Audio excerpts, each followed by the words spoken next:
جب حکم آتا ہے فاصدع بما تؤمر، اے نبی اب ڈنکے کی چوٹ کہیے. شروع میں 3 سال جو ہے حضور نے جس کو کہتے ہیں پی پی کال، پرسن ٹو پرسن، انفرادی رابطے کے ذریعے سے جو ہے وہ دعوت کو پھیلایا تھا. اب آپ کے پاس حکم آ گیا فاصدع بما تؤمر. اے نبی بس اب یہ جو لو پروفائل میں، یہ نوٹ کر لیجئے، خفیہ دعوت کا کوئی دور محمد رسول اللہ صلی اللہ علیہ وسلم کی اس جد و جہد میں نہیں آیا. کوئی خفیہ بات نہیں تھی، انڈر گراؤنڈ موومنٹ نہیں تھی، ہرگز نہیں. البتہ لو پروفائل میں پرسن ٹو پرسن کانٹیکٹ کے ذریعے سے بات پھیل رہی تھی. لیکن اب حکم آ گیا فاصدع بما تؤمر، اے محمد اب ڈنکے کی چوٹ کہو جس چیز کا کہ تمہیں حکم ہوا ہے. پھر آپ کوہ صفا پر چڑھے. اب کوہ صفا جو رہ گیا ہے بیچارہ، وہ تو اس کا ایک سمبل ہے، علامت ہے جو باقی رہ گئی ہے. حضور کے زمانے میں وہ باقاعدہ ایک پہاڑی تھی، ایسی پہاڑی کے جس کے پیچھے کوئی لشکر بھی چھپ سکتا تھا، ایسی پہاڑی. بہرحال یہ چونکہ عرب کا دستور تھا، یہیں سے ہمیں ایک بات معلوم ہوتی ہے کہ دعوت کے لیے جو بھی آپ کے زمانے میں مروجہ ہوں طریقے، ان سب کو اختیار کرنا. ہاں اگر کوئی شرافت کے یا حیا کے منافی کوئی شے ہے تو اس کو اس میں سے ختم کر دیا جائے، لیکن یہ کہ جتنے بھی ذرائع ہوں ابلاغ کے جو موجود ہوں آپ کے وقت میں، وہ آپ کو استعمال کرنے چاہیے.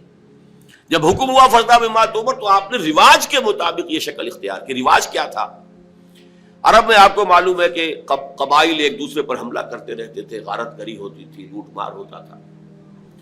تو اگر کسی کو یہ اطلاع مل جاتی تھی کسی قبیلے کے فرد کو کہ فلاں قبیلہ ہم پر حملے کا پروگرام بنا رہا ہے، اور ہو سکتا ہے آج ہی رات کو، اور رات کو بھی نہیں، وہ جس سے آپ کہتے ہیں small hours of the morning, اس میں وہ آ کر حملہ کیا کرتے تھے 2 3 4 بجے، جبکہ نیند کا انتہائی غلبہ ہوتا ہے لوگوں پر.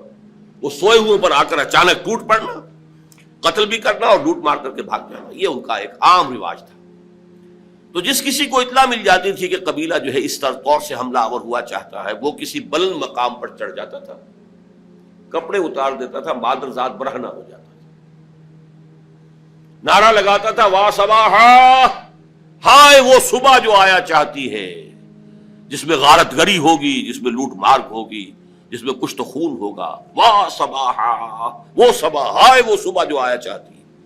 اب دیکھیے دونوں چیزیں اس نے جمع کر لی، آڈیو ویژول، اس لیے کہ جہاں تک تو اس کی آواز جا رہی وا صباحا، وہاں تک تو لوگوں نے اس کی آواز کو سن لیا، وہ لبکے دوڑے، کوئی بڑی خبر ہے، کوئی حملہ ہوا چاہتا ہے، کوئی بڑی تباہی آنے والی ہے، یہ شخص اس کی خبر دینا چاہتا ہے، تو دوڑو، لبکو، سنو اس کی بات. اور جہاں اس کی آواز نہیں جا رہی، وہ عریاں نظر آ رہا ہے کھڑا ہوا، اسی لیے اسے نذیر عریاں کہتے تھے، خبردار کرنے والا، وارن کرنے والا جو بالکل ننگا ہو گیا ہو، نذیر عریاں.